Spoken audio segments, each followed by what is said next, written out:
Labrīt! Es esmu Liene Sebre un esmu, jaunā aktrise. Tikko kā no akadēmijas nāku ārā, vasarā pabeidzu, mācījos pie Gruzdava un Rogas kursā. Tagad spēlēju pie Gruzdava izrādē kopā ar Rogu.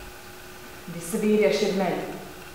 Netaisnīgi, godprātīgi, samaitāti, jūtami. Visas sievietes ir samaitātas, zinkārīgas un godprātīgas. Šodien ir otrais mēģinājums uz skatuves. Kādu laiku jau mēs mēģinājām mazajā zālē, mazajā mēģinājuma telpā, bet tad, kad tu iznāc uz skatuves, kad tu saproti, kā īstenībā viss te iegrozās. Vienmēr es sēdēju tur, kaut kur, un skatījos uz šo pusi. Un tagad ir tas mirklis, kad es skatos uz otru pusi. Man ir baila. Viņa noskrien, vai nākot, išā!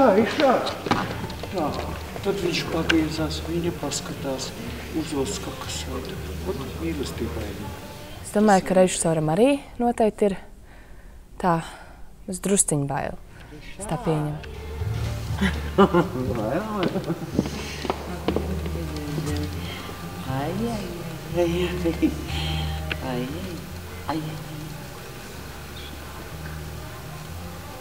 Kad tu klasē mēģini, tev skatītāji nav. Ja, tu par viņu nedomā, kā aktieris. Kad tu ienāc uz skatuvu, nedz krēsli tukši, bet skatītāji būs. Un tad uzreiz kā tas spēlēt, ja. Un vienmēr ļoti grūti saglabāt kaut kādu tādu ļoti intīmu atmosfēru.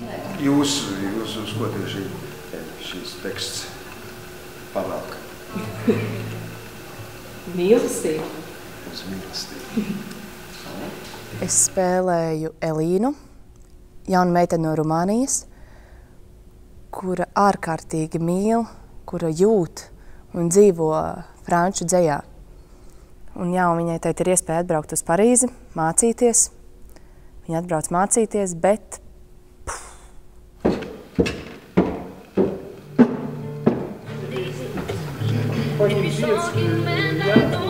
Kas viņa ir, lai viņa te pirmā frāze būtu?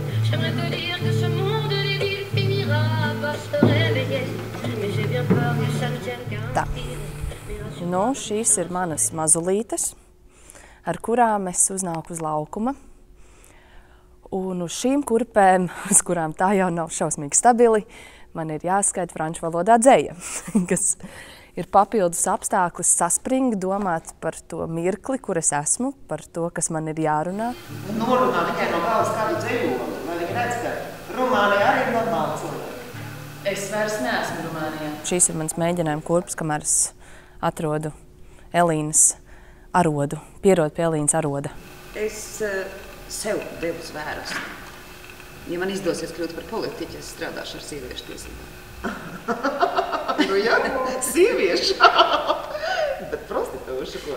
Bet ja jums tiek darīts pāri, tas taču tikai tāpēc, ka jūs esat sievietes, vai ne? Svece iedvesmo. Svece tas kaut kāds kods, kad nevajag šodien skriet un ātri kaut ko skriet par dzīvi, atdoties tam, ko tu dari. Nezinu, laikam, viņš tāds no 19. gadsimta man viņa iedvesmo.